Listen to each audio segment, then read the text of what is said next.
selanjutnya, marilah kita simak bersama sambutan Presiden Republik Indonesia, Bapak Prabowo Subianto.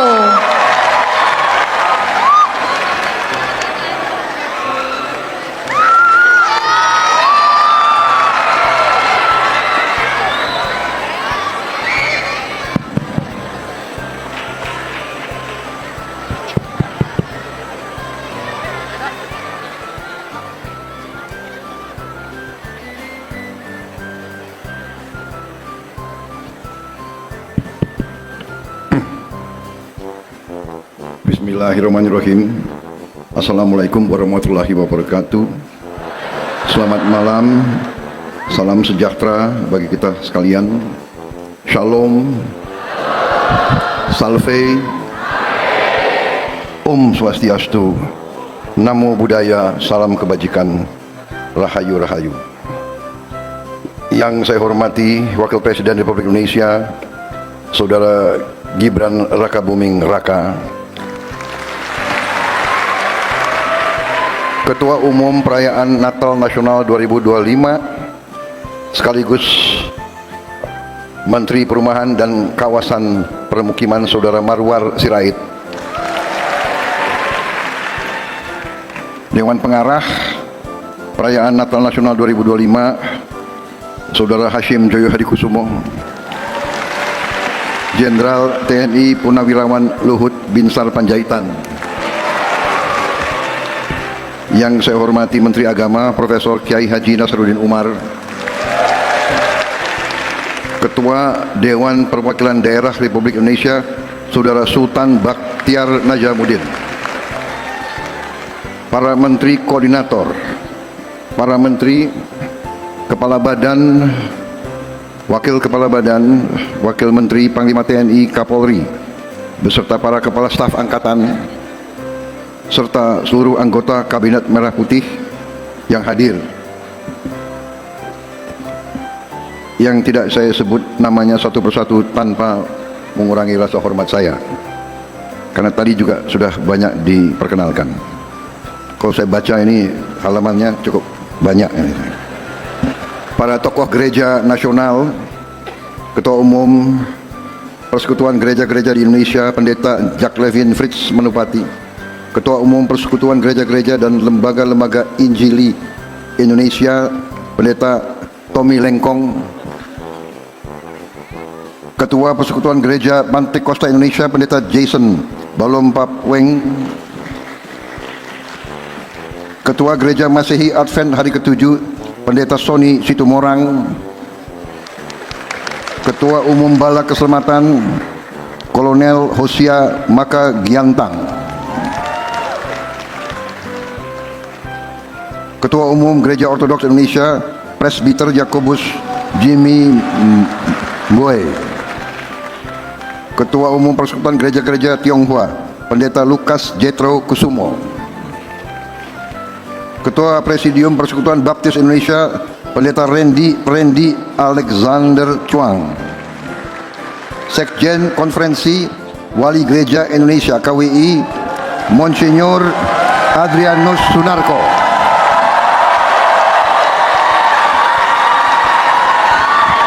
Koster Gereja, Guru Sekolah Minggu, Guru Agama Kristen dan Katolik, anak-anak Sekolah Minggu, disabilitas, Yayasan Yatim Piatu, paduan suara yang saya cintai, para pimpinan organisasi keagamaan mahasiswa, Perhimpunan Mahasiswa Katolik Republik Indonesia PMKRI, Gerakan Mahasiswa Kristen Indonesia GAMKI, Gerakan Mahasiswa Nasional Indonesia GMNI, saudara-saudaraku umat Kristiani sebangsa dan setanah air dimanapun engkau berada, baik yang hadir langsung maupun yang hadir melalui video conference. Para hadirin undangan yang hadir, rekan-rekan pers dan media yang saya hormati, Gubernur DKI Jakarta Saudara Pramono Anung yang saya hormati, Duta Besar Palestina Dr. Zulhair Al-Shun,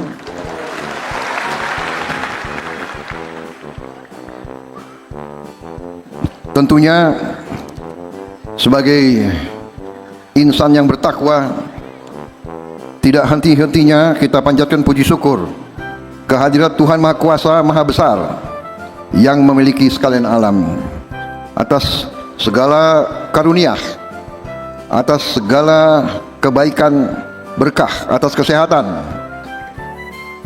yang kita nikmati, dan juga atas kedamaian yang masih diberikan kepada bangsa dan negara kita, sehingga kita dapat berkumpul malam ini di acara puncak perayaan nasional, di puncak perayaan Natal Nasional 2025 yang kita laksanakan sekarang pada tanggal 5 Januari 2026 ini. Saya ucapkan terima kasih yang sebesar-besarnya atas kehormatan yang diberikan kepada saya untuk hadir di sini dan menyampaikan langsung ucapan selamat Hari Raya Natal kepada saudara-saudaraku umat Kristiani sebangsa dan setanah air dimanapun engkau berada. Semoga damai Natal membawa kebaikan, berkah, kasih, pengharapan, dan kekuatan bagi kita sekalian. Saudara-saudara sekalian, acara hari ini adalah bukti dari jati diri kita, bangsa Indonesia, sebagai bangsa yang majemuk, bangsa yang multi etnis, multi ras, multi agama, multi budaya. Kita adalah bangsa yang sangat besar. Para pakar ada yang hitung kelompok etnis yang ada di Indonesia itu 1.700 dengan bahasa daerah yang sangat banyak. Kita di bumi Nusantara ini, suku-suku kita menganut agama-agama yang berbeda-beda, tapi kita bisa bersatu, kita bisa hidup sebagai satu bangsa, satu nusa yang memiliki satu bahasa, karena kita punya niat yang sama. Kita ingin meraih kehidupan yang baik bersama. Kita telah ditakdirkan oleh Yang Maha Kuasa untuk hidup di bumi Nusantara ini. Kita tidak bisa menentukan kita lahir di mana, dari rahim ibu yang mana, itu sudah takdir ilahi. Tapi takdir ini yang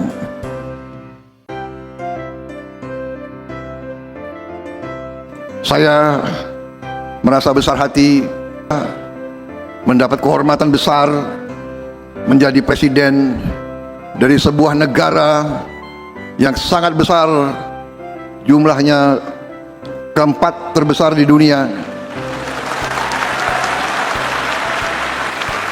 Negara sebesar Eropa 27 negara, kita satu negara. Dan juga saya juga bersyukur saya dipilih oleh rakyat Indonesia. Begitu saya dipilih dan saya dilantik,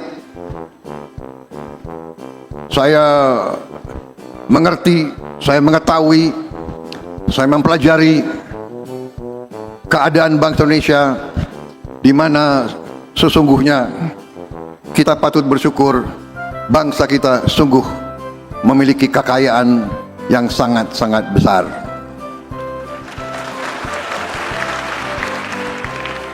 Namun tantangan yang kita hadapi juga sangat besar. Saya kira sebagai insan hamba Tuhan, kita semua harus mengerti bahwa segala kebaikan yang diberikan oleh Yang Maha Kuasa, segala kekayaan tersebut, kalau kita tidak pandai menjaga kekayaan tersebut, kalau kita tidak pandai mengelola kekayaan tersebut, maka kita tidak boleh menyalahkan siapapun atas nasib yang kita alami.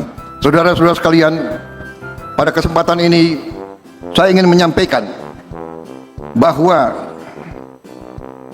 sesungguhnya di tengah dunia yang penuh ketidakpastian, penuh gejolak, perang di mana-mana, kita harusnya bersyukur bahwa bangsa kita sampai hari ini mengalami keadaan damai. Kita mengerti negara sebesar ini pasti ada perselisihan faham, ada konflik, ada perseteruan, ada persaingan. Tetapi secara umum bangsa-bangsa lain mulai melihat bangsa Indonesia bahwa bangsa sebesar ini dapat hidup dengan harmoni, dengan saling menghormati dan saling mencintai.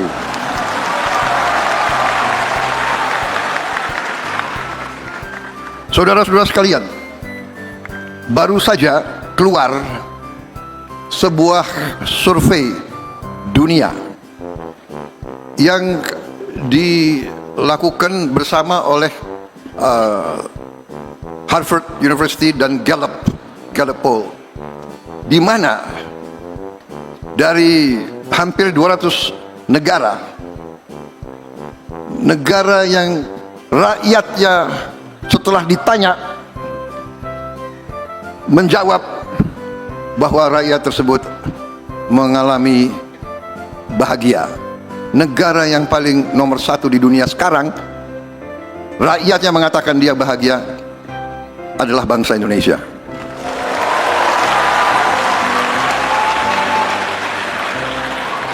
Ini mengharukan bagi saya karena saya paham bahwa sebagian besar rakyat kita sesungguhnya masih mengalami kehidupan yang sangat-sangat sederhana, yang berada dalam keadaan harus kita akui, keadaan yang belum sesungguhnya sejahtera. Tetapi kalau ditanya masih mengatakan bahwa dia bahagia.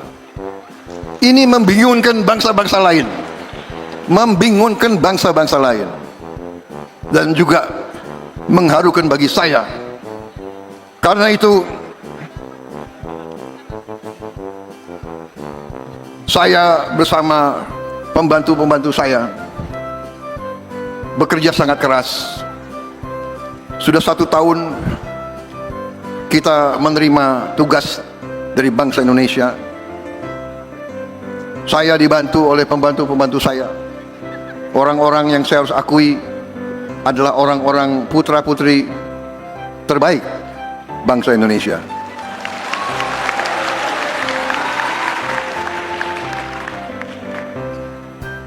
Saya bersyukur saya mendapat kesempatan. Saya diajak bergabung dalam pemerintah Presiden Joko Widodo selama 5 tahun. Selama 5 tahun saya masuk ke dalam kekuasaan eksekutif. Jadi bagi saya 5 tahun itu adalah semacam masa magang, masa pembelajaran. Begitu saya hadir pertemuan kabinet yang pertama, saya lihat kelilingnya itu, dan memang saya sudah tentunya hadir pelantikan. Saya mengatakan kepada beberapa rekan-rekan, saya bilang, waktu itu kan 2019 saya kandidat yang kalah, ya kan? Tapi saya waktu masuk ruang kabinet, saya melihat dan saya katakan, seandainya saya menang, sebagian besar kabinet itu pasti saya ajak membantu saya. Dan itu terbukti begitu saya jadi presiden, ya banyak dari mereka masih tetap saya ajak. Kenapa? Karena memimpin, mengelola dan mengendalikan pemerintahan untuk sebuah negara sebesar ini harus terdiri dari putra putri terbaik. Tidak bisa kita sembarangan. Jadi saudara-saudara, ada memang kita harus akui dengan kebaikan bangsa Indonesia, elitnya juga banyak yang ya mau dikatakan apa ya, gak tahu. Pengalaman saya semakin tinggi di masyarakat, sesungguhnya semakin apa ya, semakin kurang ikhlas begitu. Yang di bawah rakyat kita luar biasa, rakyat kita di bawah, tapi semakin ke atas jadi ada budaya suka nyinyir, suka ngejek. Apa yang dibuat oleh bangsa sendiri nggak bagus. Ini aneh ini, tapi tidak apa-apa, karena ini banyak pendeta, banyak romo, ya kan. Jadi kita harus selalu sekarang bicara kebaikan. Saudara-saudara, keluarga saya sebagian itu Nasrani. Tapi kadang-kadang kalau ajaran Nasrani yang paling pokok ya, Monsinyur kalau tidak salah ya, pendeta, yang paling pokok adalah kalau pipi kiri kita ditempeleng, kita harus kasih pipi kanan. Betul. Betul ya? Betul. Karena waktu kecil saya sekolah Kristen juga saya itu. Jangan-jangan saya ngerti cerita-cerita di Bible lebih dari saudara-saudara itu, jangan-jangan. Bener kan? Ajaran Nasrani, kalau ditempelin pipi kiri harus kasih pipi kanan, harus memaafkan, kan begitu kan? Forgive those that trespass against us, bener nggak?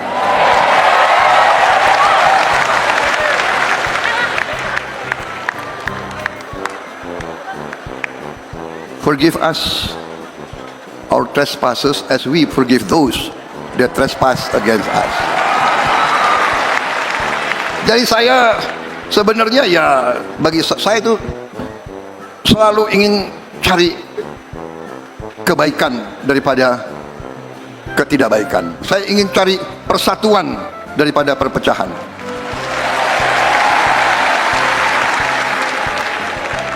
Kalau masuk ke dalam kancah politik, pasti persaingan sangat keras, ketat, dan tidak ada masalah.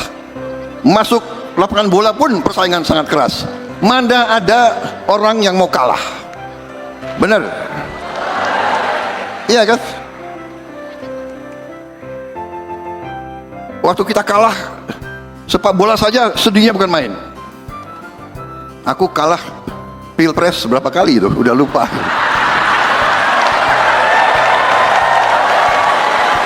Tapi tidak ada masalah. Tidak boleh kita sakit hati. Tidak boleh dendam. Tidak boleh benci. Dan itu saya berusaha untuk teguh pada pendirian itu.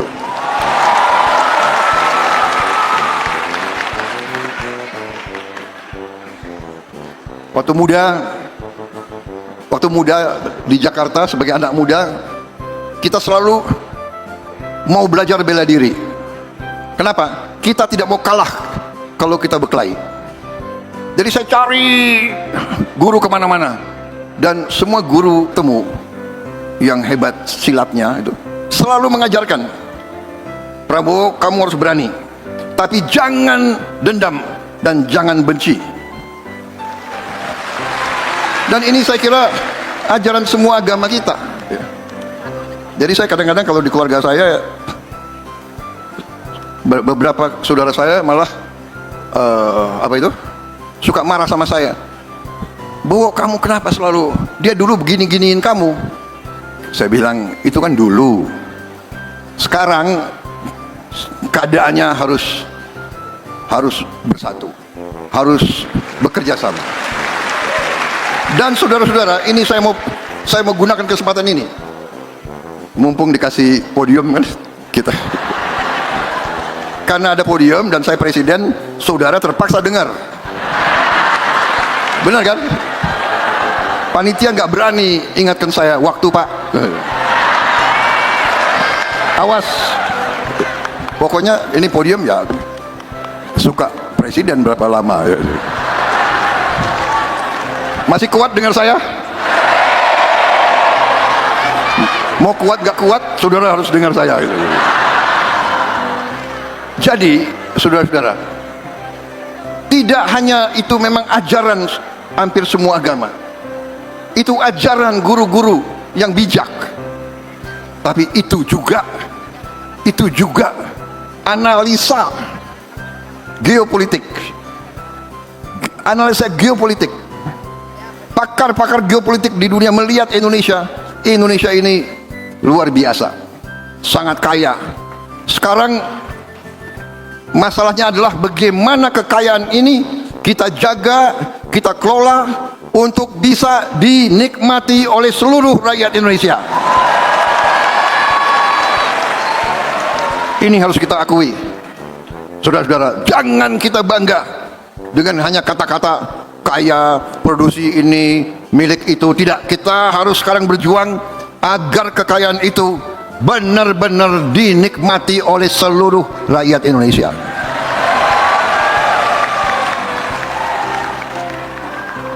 Kita harus menghilangkan kemiskinan dari bumi Indonesia. Kita harus menghilangkan kelaparan dari bumi Indonesia. Saudara-saudara, ada yang, ini zaman teknologi ya. Jadi sekarang teknologi itu ada sosmed, iya kan? Sosmed ini baik, tapi ada juga kadang-kadang bahayanya. Dengan banyak podcast, banyak pakar itu bicara asal bicara. Jadi saya lihat ada pakar-pakar yang selalu mengerti pikirannya Prabowo Subianto. Jadi kadang-kadang kalau saya mau cek kira-kira apa yang dipikirkan Prabowo Subianto, saya cari podcast. Kira-kira apa ya yang sedang dipikirkan oleh Prabowo? Ngarang gitu ya kan? Prabowo sedang konflik internal dengan ini, nanti dengan itu.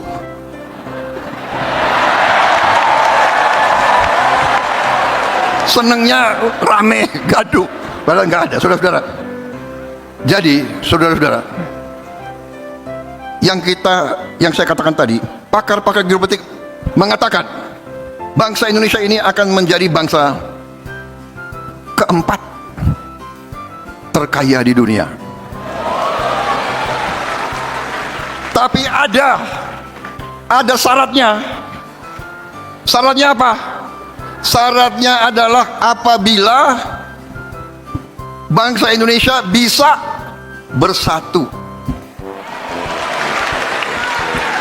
Syaratnya apa? Terutama apabila elitnya bisa bekerja sama. Ini bukan, begitu saya lihat baca itu berapa tahun yang lalu, saya semakin yakin. Akhirnya selalu saya ingin selalu mengajak, apapun perbedaan kita, apapun mungkin dosa-dosa kita di masa lalu, karena kita manusia pasti penuh dosa, pasti ada kesalahan.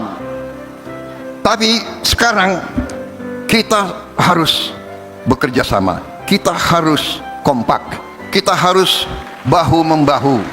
Yang kuat tarik yang lemah. yang lemah berhimpun kerjasama, bersaing baik, tapi begitu pertandingan selesai bersatu. Ada yang mengatakan kalau bersatu itu tidak demokratis. Loh, demokrasi silahkan, koreksi silahkan, kritik bagus, tapi fitnah itu tidak bagus.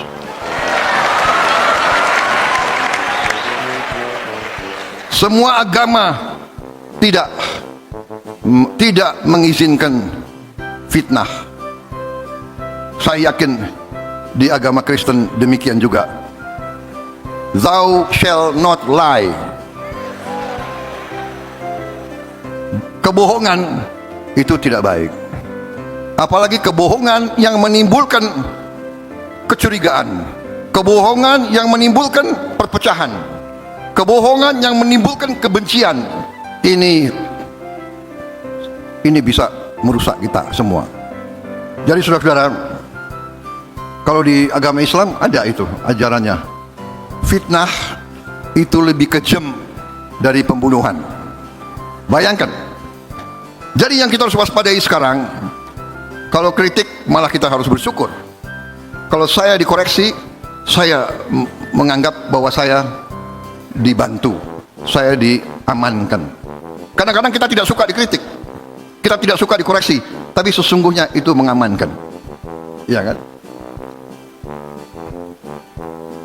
Contoh paling sederhana, kadang-kadang kita lupa ada kancing yang tidak terpasang, kemudian anak buah kita lari, "Pak, seragam bapak kancingnya." Loh, ini anak buah kok berani koreksi, tapi dia koreksi untuk mengamankan saya. Bayangkan presiden muncul, kancingnya tidak. Iya kan? Jadi kadang-kadang saya dongkol juga sama ajudan saya, cerewet banget nih, tapi dia menjaga saya. Berapa kali saya diselamatkan, iya kan? Ini cerita waktu saya masih aktif ya. Saya keluar dari ruangan mau ambil apel, nggak tahu saya sibuk atau apa, saya lupa pakai tanda pangkat. Lari anak buah saya, "Pak, jangan keluar Pak, tanda pangkat Bapak tidak lengkap." Oh iya. Jadi apa? Dia mengamankan saya. Kritik, koreksi adalah menyelamatkan. Jadi saya terima kasih. Kalau ada yang teriak-teriak, Prabowo ini mau hidupkan lagi militerisme, baru saya koreksi, apa benar? Oke, baru kita lihat, panggil ahli hukum, panggil di mana, ya kan? Mana batas kepemimpinan yang terlalu otoriter. Jadi saudara, itu yang ingin saya sampaikan. Kita memiliki masa depan yang bagus, walaupun ada kelompok nyinyir, ya kan, nggak apa-apa. Kita akan bekerja dengan bukti, bukan dengan janji saja.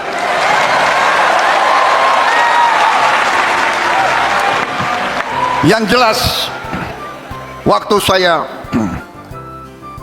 kampanye udah sekian puluh tahun, saya selalu bicara Indonesia harus swasembada pangan. Selalu saya bicara dimanapun. Waktu saya masih di Golkar pun saya sudah bicara itu. Saksinya banyak orang Golkar di sini, karena saya alumni Golkar. Saya tidak berubah. Waktu saya kampanye terakhir, swasembada pangan yang pertama. Dan begitu saya jadi presiden, itu fokus saya. Dan saya beri target kepada tim saya, kita harus swasembada beras 4 tahun. Itu target saya, 4 tahun. Saudara-saudara, di perayaan Natal ini saya dengan bangga hari ini saya bisa menyampaikan, begitu lewat 31 Desember 2025, bangsa Indonesia sekarang sudah swasembada beras. Tahun 2025 kita tidak impor beras sama sekali. Tahun 2025. Target 4 tahun kita bisa capai dalam waktu 1 tahun. Dan kita bantu tidak hanya bangsa Indonesia, kita membantu dunia. Kenapa? Dengan kita tidak impor beras, harga beras dunia turun ratusan dolar turunnya. Jadi banyak negara berterima kasih sama kita. Saudara-saudara sekalian, ini satu contoh. Saudara-saudara, saya canangkan makan bergizi gratis. Kenapa? Waktu saya kampanye sekian kali, saya ikut Pilpres berapa kali ya? 4 kali. 3 kali kalah, tapi yang terakhir menang, oke lah. Ya. Saya datang ke desa-desa, di mana-mana saya lihat anak-anak kecil. Saya tanya, umurmu berapa? 9, 10, 11, tapi badannya sama dengan anak 4 tahun. Kecil. Dia alami kurang gizi di mana-mana. Dan saya belajar, saya keliling dunia, saya belajar. Saya lihat bagaimana India membantu rakyat miskinnya dengan makan bergizi gratis. Saudara-saudara, APBN-nya India nomor 1 bagi dia, nomor 1 adalah pertahanan, karena dia tidak mau ambil risiko keselamatan bangsa dia. Nomor 1 pertahanan. Nomor 2 atau nomor 3 adalah makan bergizi. Brasil juga sudah melaksanakan makan bergizi 12-13 tahun yang lalu. Saudara-saudara, sekarang sudah ada 76 negara melaksanakan makan bergizi. Dan saudara-saudara, ahli-ahli dari Amerika, Rockefeller Institute, datang ke Indonesia, lihat kita punya proyek dan menyampaikan kepada saya di Istana Merdeka. Dia sampaikan kepada saya, ahli dari Rockefeller Institute, dia mengatakan, ini adalah investasi Anda yang terbaik. Satu rupiah investasi kepada makan bergizi gratis, menurut Rockefeller Institute, akan menghasilkan pelipatan nilai ekonomi 5 kali sampai 35 kali. Ini mereka yang bicara, saya tidak mengejar itu. Saya hanya didorong oleh tidak sampai hati saya melihat anak-anak Indonesia kurang gizi. Untuk mereka yang kaya, untuk mereka yang sudah mapan, ya tidak penting. Tapi untuk anak-anak di banyak daerah, makan bergizi itu sangat-sangat penting. Tiap kali saya keliling daerah, saya sedih karena walaupun ada yang teriak, terima kasih Pak MBG, saya maju lagi 5 meter, ada yang bilang, kapan Pak kami terima MBG?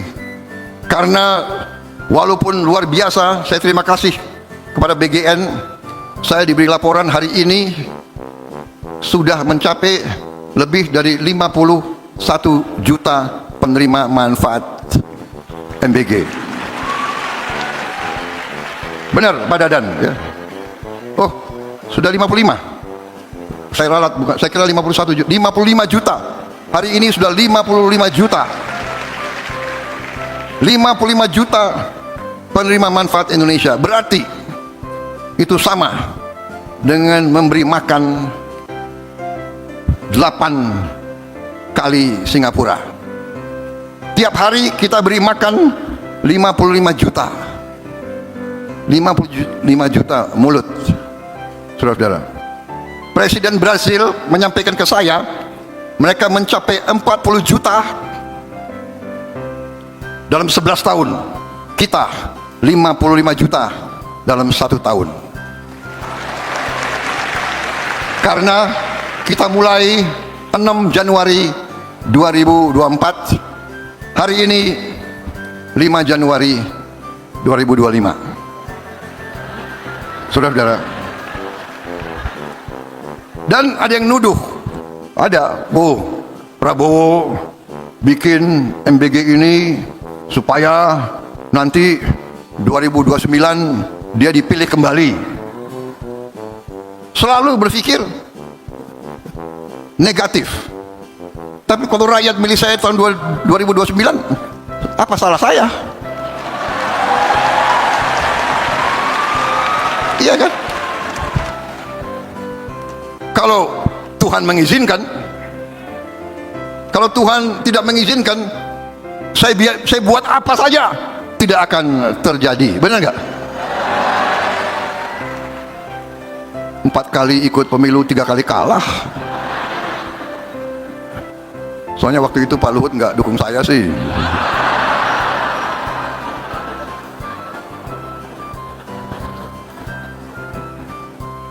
Saudara-saudara, gimana, masih mau terus? Kok suaranya kurang antusias ya?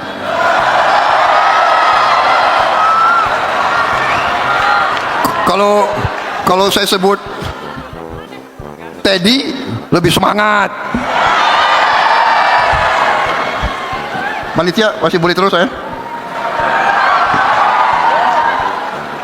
Baik saudara-saudara, intinya itu yang ingin saya sampaikan. Negara kita hebat, negara kita kaya, dan negara kita bisa lebih makmur lagi asal pemimpin-pemimpinnya bersatu, kerjasama. Bersatu tidak berarti semua harus masuk pemerintah, tidak. PDP boleh di luar, boleh, tapi kerjasama. Saya dukung Pramono jadi gubernur DKI, betul. Saudara-saudara, apakah MBG nggak sampai Sumatera Barat? Karena aku kalah di Sumatera Barat, berarti MBG jangan ke Sumatera Barat? Nggak ada itu. Apa saya larang MBG ke Aceh? Aku kalah juga di Aceh? Tidak, karena sekarang saya bukan milik satu partai, saya sekarang milik seluruh bangsa Indonesia.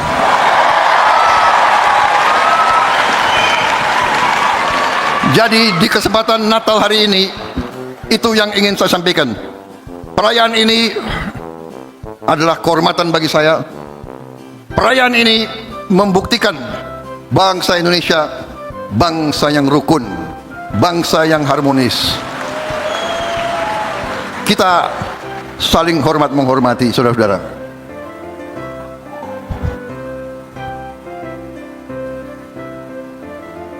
Saya sangat bangga dengan contoh pemimpin-pemimpin kita. Bung Karno presiden, dia membuat masjid terbesar Republik Indonesia, Masjid Istiqlal. Arsiteknya dia tunjuk orang Nasrani. Orang Nasrani yang jadi arsitek Masjid Istiqlal. Di mana ada seperti ini? Saya bangun masjid tidak terlalu besar di Hambalang. Arsiteknya dan yang bangun orang Katolik.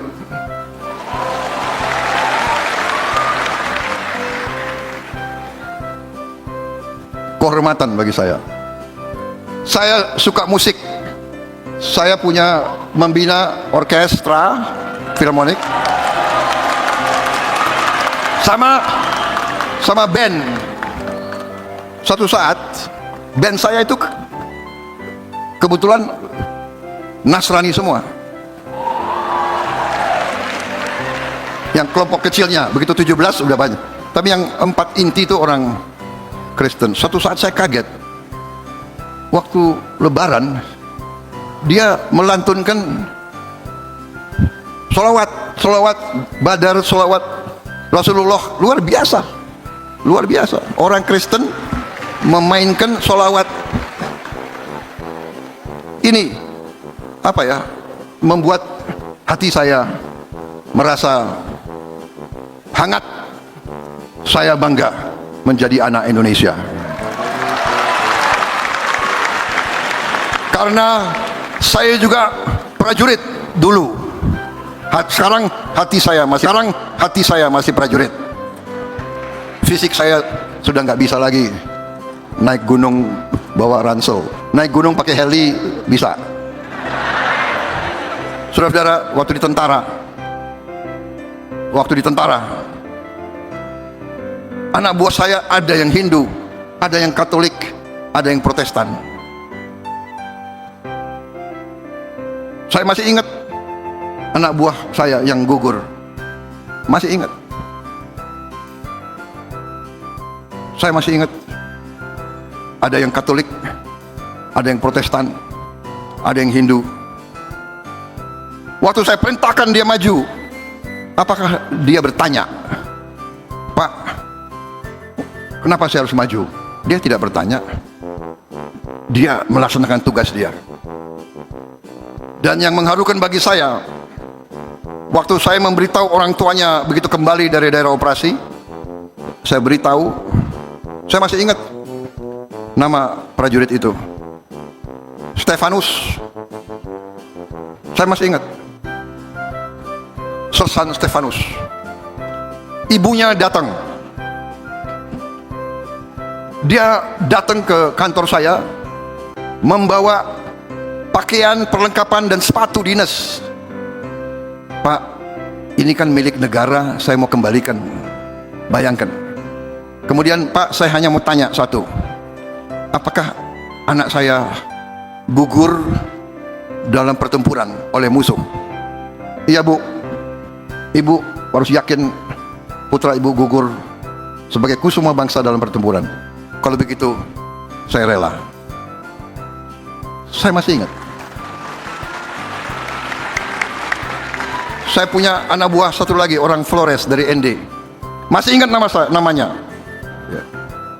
Siprianus Gebo dari ND. Saya ke rumahnya di ND. Jadi saudara-saudara, inilah Indonesia, Bhinneka Tunggal Ika. Berbeda satu tujuan. Marilah kita jaga persatuan kita. Marilah semuanya terus menggalang dan memajukan persatuan, kerjasama yang baik, saling mengasihi, saling menjaga, saling menghormati, saling melindungi, dan saling memaafkan kesalahan-kesalahan kita. Karena itu, sebagai penutup,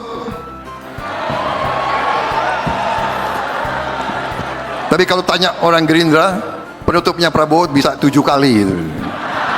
Tapi enggak, ini sekali penutup.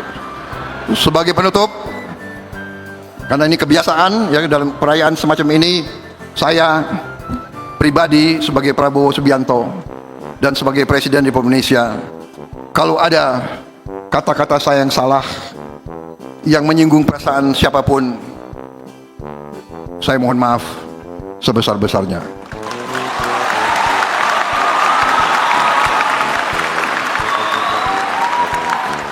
Niat saya dan niat pembantu-pembantu saya tidak ada lain.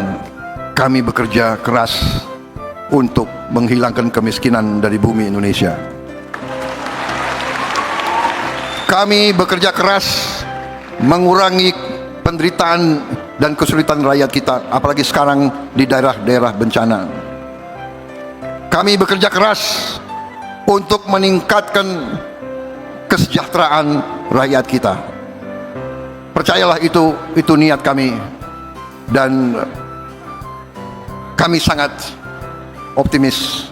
Kami sangat percaya bahwa